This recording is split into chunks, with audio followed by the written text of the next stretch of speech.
Com. I'm Seth Lawrence with this expanded local newscast. Streaming to Facebook and YouTube, it's brought to you by Peterson Insurance, your Pekin Insurance agent in Clinton.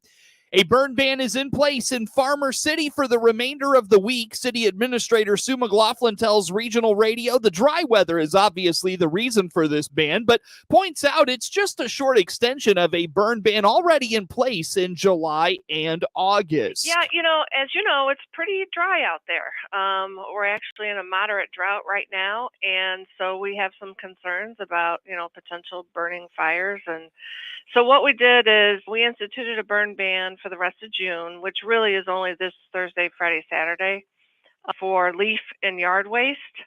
And we don't allow burning in July and August anyway. So that'll be covered, and then hopefully by September we will have had some rain. We're going to allow recreational fires still, as long as they're, in a pit or, contained.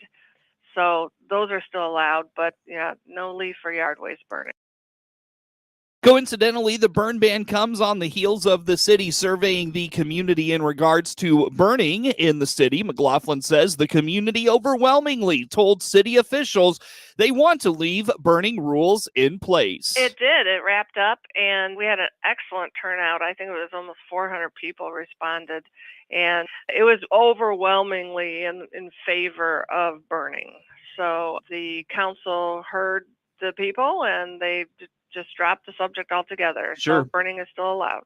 Well, what we are finding is some people trying to burn on the wrong days, because we only allow it Thursday, Friday, Saturday, or burning garbage, or burning it in the street, which destroys our asphalt. So there's a few things here and there that we have to try to enforce. And there was just a question brought up by a councilman, because there are some health concerns in the community, about the smoke, people who may have lung issues or breathing issues, and that the smoke aggravates that. But most everyone still wants to burn. McLaughlin also indicates because of the windy day on Sunday, the city is implementing a citywide pickup of brush this week. She explains residents can just leave that brush out on the curb and crews will be by to pick it up. Yeah, I don't know if you were in the area on Sunday, but boy, it was pretty windy, and we did lose a lot of limbs around town. I don't know that an actual storm, I did see lightning Saturday night, but I don't know that it actually stormed, but definitely wind for sure. And we have our regular brush pickup on the last Wednesday of the month, which is tomorrow. I just wanted to note out there, if this goes out today or tomorrow, that, we usually ask that you call in if you have brush pickup, to be picked up. This time we're just going to cover the whole town, because we know that a lot of people are probably going to have limbs and whatnot from the wind damage. For the latest on all things Farmer City, McLaughlin points residents and others to follow the city's Facebook page. As we head to the 4th of July, it looks like we're going to see good chances of rain. That's according to Ed Shimon at the National Weather Service in Lincoln. The first chances of rain in our area appear to be this Thursday. I'm trying to grasp onto some, needed moisture in the near next week or so. And, like today we have, I'm showing 20% chance in our forecast for showers this afternoon. And I think we'll probably have some popping up here. There's enough moisture in the mid-levels, but maybe a few more showers coming Thursday, Wednesday night, Thursday, maybe into Friday. We're crossing our fingers there. It's going to be pretty hot. So maybe we can get some fuel in the instability side of things and trigger off some storms later in the week. But the overall picture is not looking like we're going to have any kind of drought-busting systems come through at this point in the next week or two. But then we climb back up into the heat again, upper 80s Wednesday, low 90s Thursday and Friday. So, some of that. But the storm chances are in there. We've got 40% chance Wednesday night, crossing our fingers there. Only about 30% chance of storms Thursday and Thursday night. But Friday's ramping up to about 40% in the afternoon. So, I'm hopeful that we can get some needed moisture out of that, and even into Saturday, we have the chances continue. So a nice little Wednesday night through Saturday, even Saturday evening, chance of showers and storms. When you can get each day maybe some showers and storms, you can possibly start getting that surface moisture back up again. So hopefully we'll be able to realize some storms out of that period there. Shipman hopes some rain that is looking to pop up to our south will make its way to central Illinois and start to break through this drought. The 6 to 10 day outlook actually encompasses July 1st to the 5th. And there's an above normal signal there for precipitation with the corridor of the heaviest being in southern Illinois up to the East Coast and then through the central Rockies. So there looks like there's going to be maybe some storm systems rolling through just south of us. And, periodically we could hopefully bust into that track of rain and the first week of July, maybe, be on track to stay near normal for that particular period. And then as you look further into the month, through the 9th, the above normal precip signal weakens a little, but it's still above normal precip. And we're not really seeing any big heat. And we're seeing just slightly above normal temperature. So, roughly, in the upper 80s, maybe for highs on an average. But that outlook is then trended with the 3 to 4 week outlook with the equal chances of above or below normal precip and equal chances of above or below normal temperature. So no heat waves in July, but not enough moisture really probably to break the drought. But if we can at least get, that first week and a half of July with, just bump us above normal for those, 8 to 10 days maybe, and just start off the month with putting a little bit of hopefully a dent in that drought. Looking farther out, Shimon notes 90-degree days will be likely through July, pointing out the drier the days and the hotter they are, the cooler we get at night. We streamed to Facebook and YouTube this morning, brought to you by Peterson Insurance, your Pekin insurance agent in Clinton. Get news anytime at DeWittDailyNews.com. Local sports comes your way next. Tuning into the baseball game, monitoring the incoming storm, catching your favorite talk show. These are just a few of the reasons more than 80 million Americans depend on AM radio each month. And did you know AM radio is the backbone of the emergency alert system? It's reliable, free, and public safety depends on it. Text AM to 52886 and tell Congress we need AM radio in cars. Message and data rates may apply. You may receive up to 4 messages a month, and you may text STOP to stop. This message furnished by the National Association of Broadcasters. Your own home without the maintenance. If you're 55 or better, a beautiful Liberty Village villa could be yours. This is Erin, and I invite you to come take a tour of our move-in ready villa. Click the Liberty Village icon at DeWittDailyNews.com. Simply the finest. DeWittDailyNews.com is the area's leading local news source 24 hours a day, 7 days a week. Get the latest local news, obituaries, police blotter, weather forecast, and more with no paywall. Head to DeWittDailyNews.com to get the local information you need to know.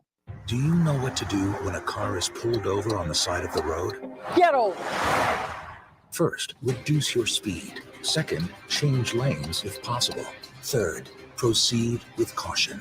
These 3 simple steps can be the difference between life and death. What if it's you that's on the side of the road?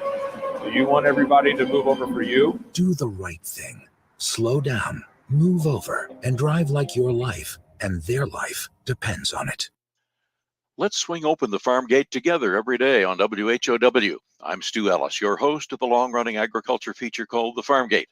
I bring the latest news and information on where agriculture is and where it's going to WHOW Ag listeners several times a day. From tariffs to treaties, from the Board of Trade to the running board on your truck, I cover Central Illinois agriculture every day on the Farm Gate. Hear it all on WHOW's many platforms, on the radio or online. Join me, Stu Ellis, for the Farm Gate. Or 90. With SRN Sports, I'm Michael Harrington. We're going to start with baseball. The Angels get a memorable performance from their ace at the plate and on the mound in a 4-2 win over the White Sox yesterday. Shohei Ohtani homered twice and reached base in each of his 4 plate appearances. On the mound, he struck out 10 over 6 in the 3rd innings, allowing just a run on 4 hits. Ohtani's record is now 7-3. Michael Kopech was on the losing end. The White Sox starter lasted only 4 innings. He walked 7 and gave up 2 runs. That's correspondent Mark Myers reporting. Elsewhere on the junior circuit yesterday, the A's surprised the Yankees, winning 2-1. Texas 8, Tigers 3, and the Guardians over Kansas City 2-1. In the National League yesterday, Dodgers 5, Colorado zip. The Phillies beat the Cubs 5-1. Mets over Milwaukee 7-2, and the Pirates beat San Diego. Final score there was 9-4. This is SRN Sports. Lots of interleague action yesterday. Miami beat the Red Sox soundly 10-1. It was the Reds 3 and the Orioles 1. Giants over Toronto 3-0. Atlanta 6, Minnesota 2. The Cardinals topped Houston 4-2, while Arizona was beating the Rays 8-4. Nationals over the Mariners 7-4. NBA news, the Philadelphia 76ers on the brink of entering next season without James Harden. All signs point to Harden declining his $35.6 million option on Thursday and entering this summer as an unrestricted free agent. That leaves the 2018 NBA MVP and 10-time All-Star free to sign with anybody. Sixers lost in the second round of the playoffs. It was another early exit for a team that won 54 games and marked 22 seasons since the franchise reached the Eastern Conference Finals. Also cost Coach Doc Rivers his job. And former Arkansas and NFL quarterback Ryan Mallett has died. He apparently drowned at the age of 35. This is SRN Sports. Time now for a look at sports. I'm Seth Lawrence with this report. It was another successful season for the sports programs of Maroa-Forsyth schools. District Athletic Director Phil Appleby says obviously football probably receives the most attention of all the programs at Maroa-Forsyth High School, but there were plenty of other success stories. It was another good year for our kids and our coaches and our community. Our kids always put in a lot of time and a lot of effort into everything they do. So it's nice for them to see the payoff when it comes. Obviously, we've also had a lot of construction going on, so our kids have been managing all of that, as well as their school day and their school work and all of that good stuff. But our volleyball team had another great year, another 20-plus win season. Our football team ended up hosting the state semifinals. Things didn't go our way that day, but they were conference champs and had a fantastic season. Our dance team and our cheer teams are in their competitions, and they always represent us well, and they did well in those. Again, with our dance, our Trojanettes making it to the IDPA state again. And according to Appleby, the boys golf squad had a lot of success and had 3 athletes that will play at the next level. So our golf team, our boys golf team, was really, really good. We co-op with Warrensburg. We end up having it bumps us up a class, which is okay because we have kids that can golf in 2A. We have 3 of them moving on. Tyler Davis is going to Cedarville University in Ohio. Ryan Crow's going to Augustana, and Grant Reed is going to Milliken. So all 3 of them moving on to golf. On the football side, I mentioned that a little bit. I got Aiden Reiser. He's going to play at North Central. He was a multi-year all-conference player for us, all-stater, was the Bears Player of the Week 1 week, so that was pretty awesome. Coach Joseph was the Coach of the Week from the Chicago Bears as well. Appleby was very pleased with the winter sports season where they had several success stories, and the girls' track team had a successful spring. And then we get into our winter season, and our basketball team, the Sangamo, is no pushover when it comes to a conference. So our kids battled. We were right around 500 in both of those in the conference, and then both had winning seasons. I got to highlight one of our girls, Leah Adlaf. She scored 1,000 points, or went over the 1,000-point plateau this past year. She's been a mainstay for us for the past few years. We're really going to miss her. And then we get to the spring, and our baseball team went out, won another regional, lost a heartbreaker in the sectionals. And then our softball team put together another solid season. And then our boys and girls track were phenomenal. We sent, I believe, like 9 individuals to state for the boys. With Brady Larson, ended up, he got 3rd in the 110 hurdle. And then on the girls' side, our 4x100 team, 4x200 team, which are the same girls, Liv Binder, Leah Adlaf, Avery Sertoka, and Micaiah Stevens. They got 4th and 5th. Micaiah got 3rd in state in the 100 hurdles. And then Liv finished up her career. She was the state champion pole vaulter last year. This year, she ended up runner-up. She lost in a jump-off with a friend of hers.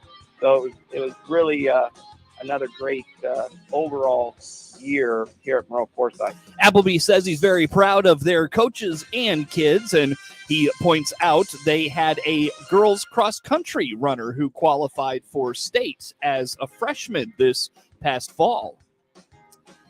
In a game heard here on WHOW, Shohei Ohtani hit 2 home runs and struck out 10 Chicago White Sox batters as the Angels doubled up the Sox 4-2, adding another extraordinary performance in what has been one of Shohei's top months since coming to the big leagues in 2018.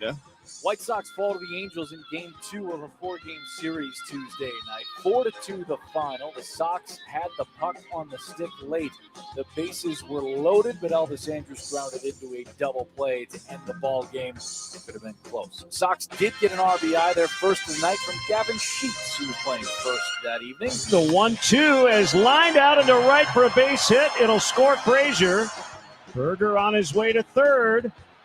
RBI single, Gavin Sheets. They're on the board. It's now 2-1. Sox can still split the series with 2 in the back half. Lucas Giolito starts for the White Sox Wednesday night. Jaime Barria for the Angels. First pitch, 8:38 on the Hard Rock Casino White Sox Network. And here, tonight's action right here on WHOW.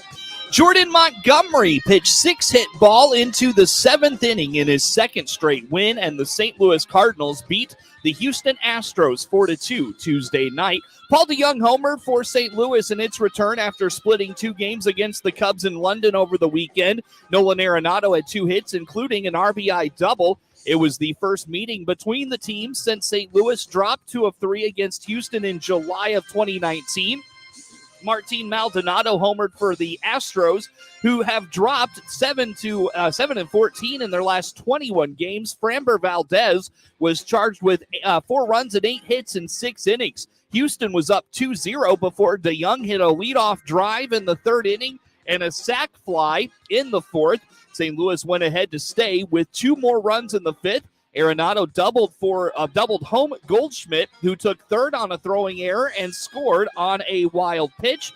Arenado was called out at the plate, but the Cardinals challenged, and it was overturned by a replay review. Valdez struck out 6 and walked 3. He was 4-1 with a 1.5 ERA in his previous 6 starts.